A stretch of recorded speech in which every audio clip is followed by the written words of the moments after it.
morning. What are you doing with your day? Why don't you let me come over? Let me come over and play. Let me come over and play.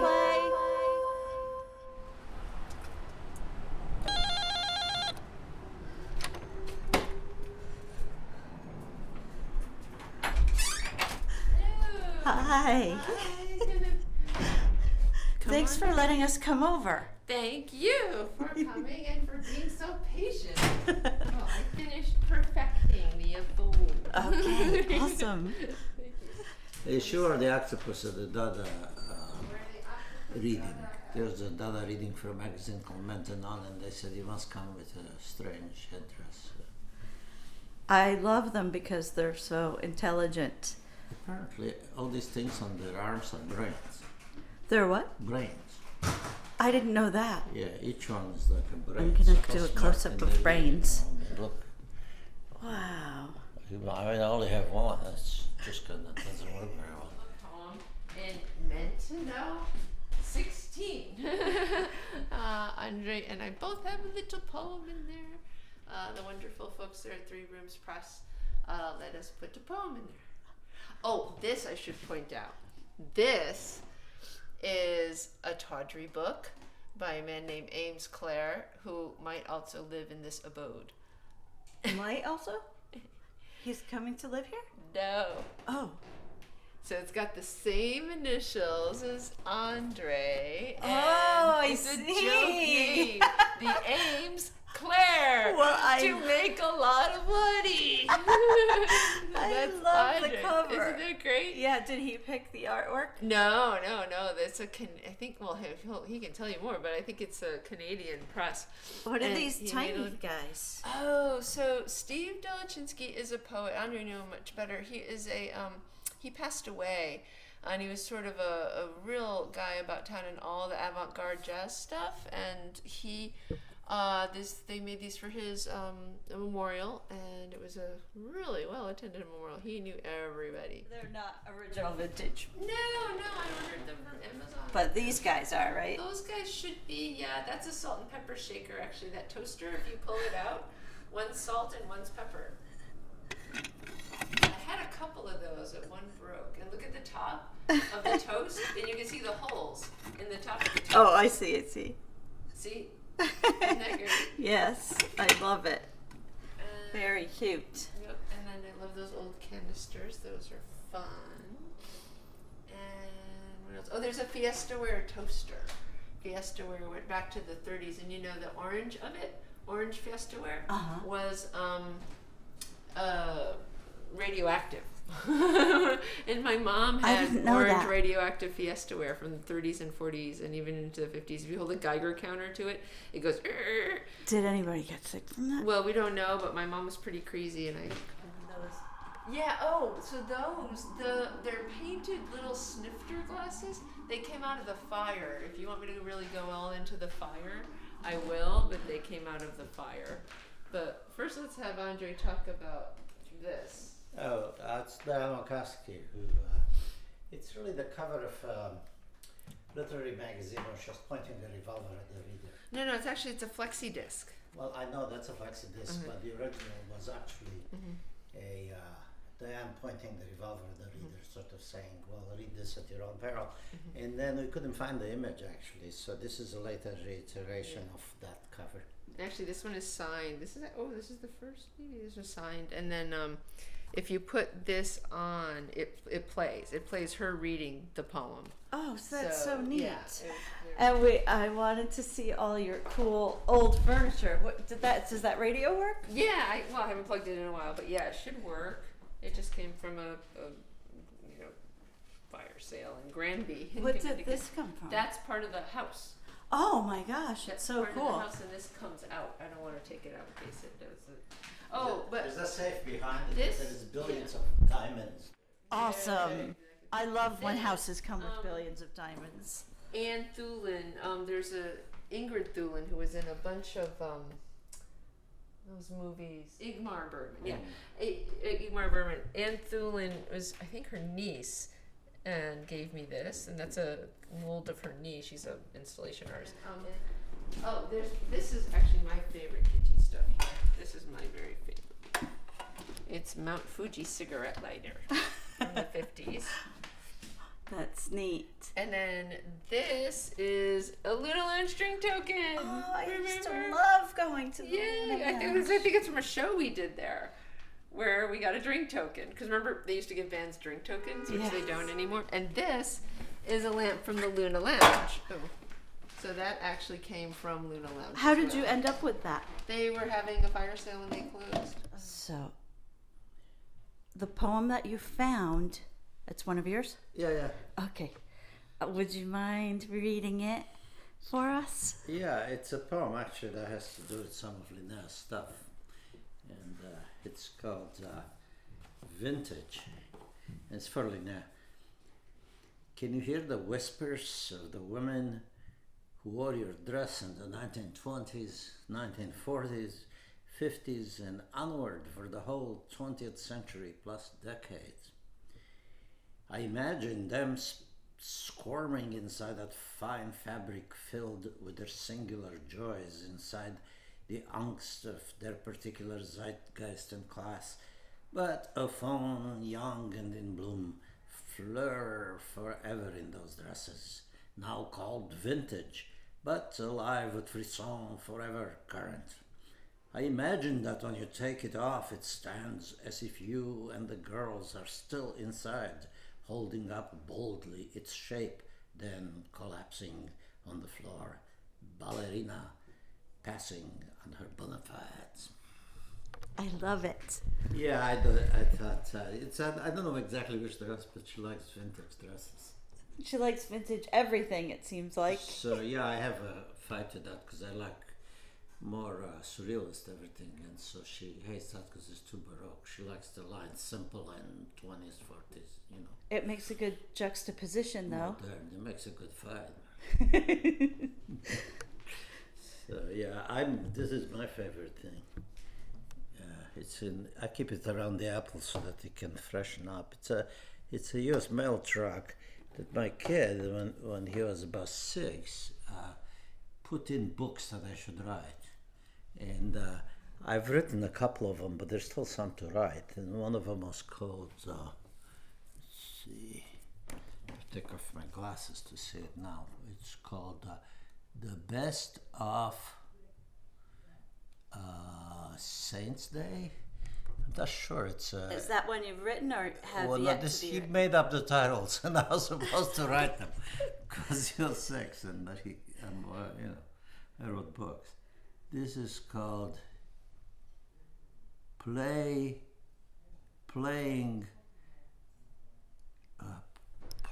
something. Yes, Playing Yes. That's a book called Playing Yes with an exclamation point. Yeah, this is my favorite one. It's in here. It's called. Is this it? No, this is called The Book of Good Things. That's a great title. Oh, I know. I have to write that one. Mostly I write about terrible things. Okay, let's see. And then there's this one. It's called. That's funny because I haven't looked at this. Book of Laugh and Money. I think Laugh and Money. Something like that. You may be able to decipher it better. And then he had one that I actually wrote. It's called Pirates Die One by One.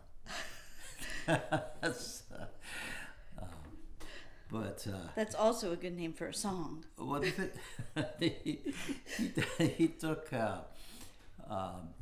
He filled this with books, and there's so many of them that I've carried it from house to house and through a number of cities, and I lost a bunch of them. And then I wrote Pirates Die One by One, and I put it aside, and that's all that's left, I guess, of books I need to write. Book of Good Things sounds like a bestseller, actually. May make some money. Yeah. Well, this is a present that my good friend Julian gave me, and it's of Salvador Dali. It's one of the later Dalis, and I think this is at the time when his wife was handing him a bunch of blank paper and sending him to his room in California, and he had to paint 20 a day, or she would punish him. And he didn't drive, so she had to go get it. And but then there is somewhere too that maybe these sheets of paper he just signed them, and then after he died, they were made by somebody else. So we're not sure. It's a mystery, but Schwankmeyer is this Czech surrealist painter who did his stuff in the 30s and 40s. And, he did these films, claymation films. And this is part of a series of hybrid creatures. You know, I think there are 25 of them, and I bought it from his wife, who ran the gallery downstairs in Prague, and she wanted $1,500 for it, or $5,000, I can't remember. But then I had a friend, a playwright, who worked there, and he said, he'd get it for $300. Good to have friends in the business. Yeah, well, he was her friend. She had no idea of the price, so she just quote whatever. She looked at me and thought, oh, American.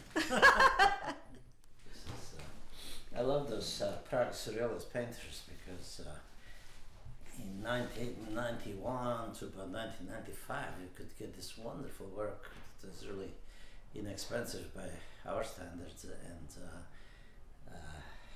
there were a lot of galleries opening, and just these people who had been forbidden during the communist regime to exhibit, they're suddenly out there showing their stuff. Even on the bridge in Prague, there are artists, and wonderful stuff. Oh, okay. Oh, yeah. And this is one of my very favorite treasures. This is a vinegar bottle from the 1939 World's Fair. I don't know if you can see that. It's a little dirty. But this was not an actually uncommon thing. You could find them around. You drill a hole, and people made lamps out of them, and someone made a lamp out of this one. I love how you have so many lamps. Yeah, You're a girl after more my lamps. own heart. Oh, And what then- about this photo up here? Oh, that's Andre. Those are two I love girls in that. a disc in Serbia shortly after the fall of the communist regime. And my friend, this is his name, Volo in Seattle, went there and took photos just after the war. And so those girls are just like country girls who were at their first disco ever, you know. So they were just both shy and sort of hanging out. Oh, this is interesting. This is, I was king of the Crew de Vue in New Orleans. And these are cups that with the theme of the parade, which was Depraved New World, and that was me, and I was, it says here I was king and potentate. And I was on a horse carriage, and I threw these to my subjects, who were screaming like for you. them, and yeah. And I ran out, and I was afraid they were just going to eat me. These are cannibals, you know. They get at Mardi Gras cannibals. Yeah. Here's the Dali pop-ups that go with the painting that I showed you of Dali. Oh, cool. Of Dali. This was I don't know, Dali pop-ups. So that's why I think it's Dali, that picture, but you know, the one I showed you. Do you think there's some sort of expert that would know for sure? Yeah, there is. It's me. It's Dali. Yeah. But, Neato. Dig it. it's the hallucinogenic toreador. There you go. Here's more World's Fair stuff. This is Unisphere. This is actually, I think, an earlier prototype. They were made by Farfisa, so it's actually a Farfisa.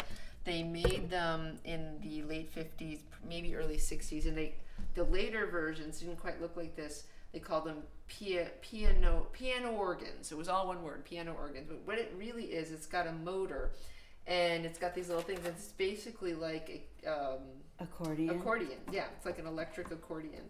Neat. I call them think my grandmother piano had organs. one of Yeah, they're great. And then, other instruments. We got the vibraphone. The vibraphone came out of the fire. Here it is on nothing. Just like a regular. And then you put it on slow, which is right over here.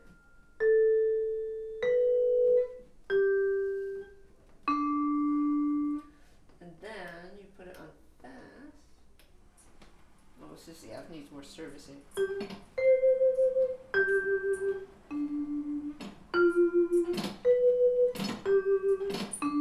I see you're pressing a pedal down there. What does that do? Well, because the notes will bleed over a lot. So if you have nothing on it, they resonate because it's metal. So if you don't dampen it, it's just a jumble.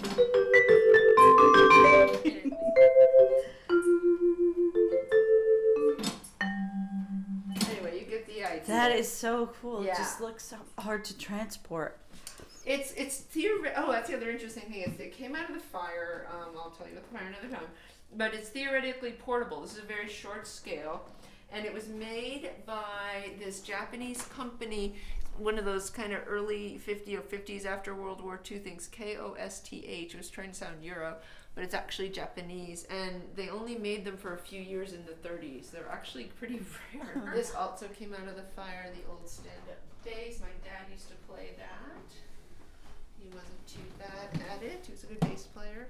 My mini collection of Life magazines. These are two of the bigger ones. The cover of the 60s, that was a really, really big deal cover. It's all squished up now, but that was very famous. They made a lot of posters and stuff out of it.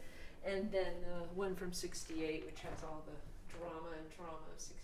And it's all also under the fire with these Yamaha components. I don't know if you ever watch old TV shows like Columbo and stuff. Every single TV show you have ever seen has that Yamaha receiver in it because it's really good. It weighs a ton. Oh, these I even used to keep in my old office because they just make me happy. I never used Those make me really happy Don't too. they great? My mom had a set. Yes, everyone's mom I see had you a have set. 2 sets. I have 2 sets because I had one at home and one in my office, and now they're both at home. But they were original Pyrex, and these ones are probably late 40s, early 50s. We have to look it up. But people collect these. I don't go crazy with them. There was a woman at the flea market in Raleigh. Like, she sold tons of these. Like, she was like the world expert keeper of these old Pyrex bowls. I always associate the yellow ones with making cake. Yes, That's what we used to make cake with. And you get to lick the spoon. Yes. Did you lick the spoon? I did. I always got to lick the spoon. see. And the mixer. Yes, and the mixer. I Just- like your little 50s carafe Thank too. you. Yeah, and this is a Fiesta ware thing too. This is old. I have some other tea What's stuff. older, the Pyrex bowls or this Fiesta ware? Oh, that's an interesting question. I would put money in the design anyway of the Pyrex bowls being older, and this Fiesta ware I'm putting money on the 50s, but we'd have to look it up. These creamers and stuff, that's definitely 50s, and the oil and vinegar things are just kitschy 60s things. I love this. And then this came from England. There's really not much to say about it. This is a lovely sort of mid-20th century thing. And this does work, but it's not wound up, and it's an Art Deco clock. And then these I just got recently. There's, I think, some sort of Italian designer. I don't know, but I just like them. Atomic-y. That's my fun atomic stuff. Oh, my other very, very favorite prized possession is my candy dish. That's Just beautiful. like your grandma would have.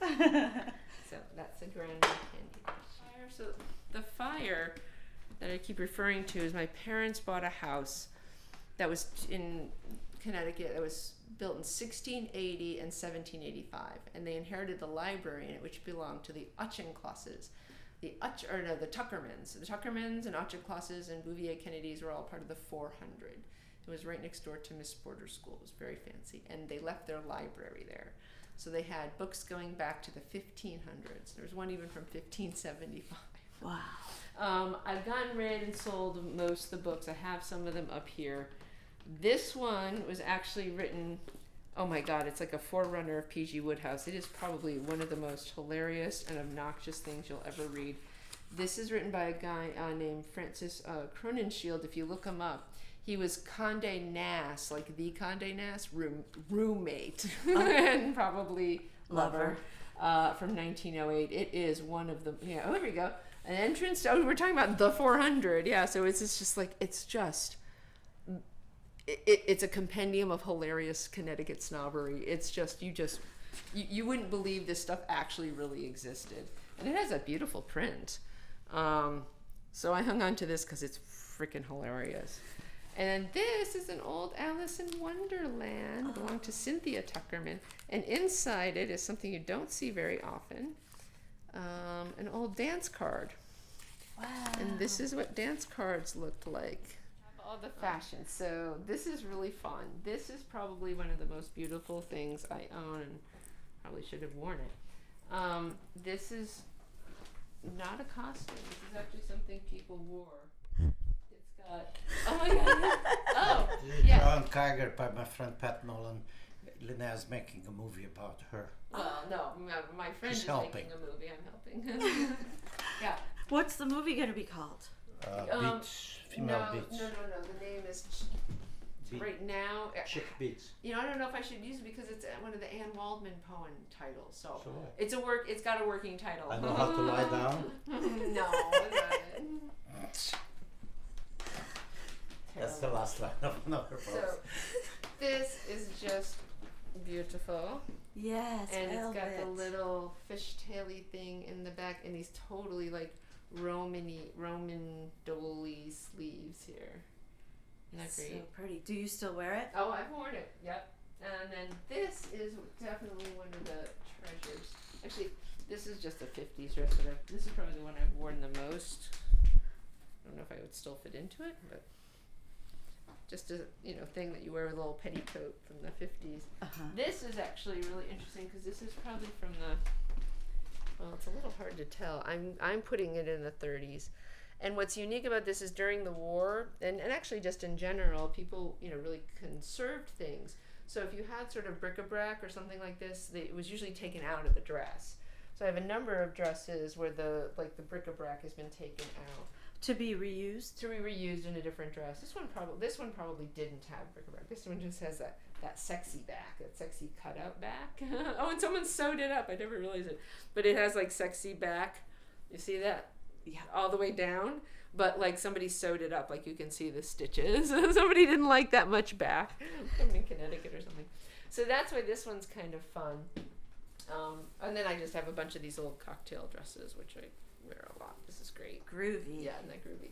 But their super mega treasure is this. This is a silk velvet opera cape from, I don't know if you can see some of that sort of stitching there. That is probably from the 19th century. Wow. And So cool. it's beautiful, and the lining's coming out, but you can still see a Lord and Taylor tag. But this is just really, and it's an amazing shape. I didn't you- realize Lord and Taylor was that old. Yeah, and I could be wrong. It's however old they are is probably how old this is. So are you skeeved out by velvet? Some No, people I love velvet. feel this. This is silk velvet. They don't make silk velvet anymore. They just don't make it. And then I have a few more of these, and this one I've worn recently because this one's a little newer. But that's kind of like sexy poo. And your leopard pillbox hat. Oh yeah, it's a little Like the big, song. but I've definitely. Is there a song? Leopard. Isn't it their Bob Dylan song? Leopard pillows? I think so. Oh, I gotta find that out. No, just some box purses and is another there's like weird lamps. You got the lamps. New York World's Fair ashtray, 1964 to 65, and more destination crap and old records. Another box purse. But my favorite thing, which you can't get anymore at all, because you go into the store and the girls don't know what they are, sweater clips. So I have this wonderful old collection and these I actually use. I actually use these sweater clips on sweaters. You put them at You the put top 'em- of your yeah, cardigan? like your grandma did. Yeah. And then this is a Art Deco cigarette case. That's a real cigarette case that I just love that. This, I don't know if it's a reproduction cigarette case or not, 39 World's Fair, but if not, I still like it. It still looks like a old thing. Yeah. And then this is like it's one of those destination souvenir things. It's supposed to be a coin purse, but I love all these destination-y things. You know, and feather hat. Yeah, beaded purse. Isn't that beautiful? This is a box purse from the 1930s from Germany that I really love. Oh, this is a compact, powder compact. Sorry, I don't mean to belabor this, but I just see powder puff, So cute. deco powder puff. And your glasses. Yeah, some old 50s glasses, but this has a couple of real treasures in it. So this would be like a scarf. This is a very common style in the late 30s, early 40s, that style of thing. And this is very beautiful. It's just sort of, again, a sort of deco architectural thing. Ooh, and I just tore it because it was already tearing a little bit. It looks really cool with your hair. Thank you. What else? We got some evening gloves. Yeah, where are all the I have like a whole stash of evening gloves. I must have put them somewhere really safe. But I have like a whole stash of like nice evening gloves. It's so cool that you still wear the I stuff. do wear some of this stuff. I'm starting to really age out of that. My grandmother had these were popular in the, I guess, 40s and 50s and stuff. And my grandmother had something of that design. That's a reproduction. Oh, okay. This is one of Andre's broaches from a thing he did recently. He did a talk this past May out in near where he used to live in Monterey, California. And this was the broadsheet they have. Andre read us a poem earlier. Do you have a poem that you could read for us? I have a poem if you want to listen. On stuff. I stuff my stuff under your stuff that you've stuffed deep down. There is no perfect Marie Kondo in this messiness of life.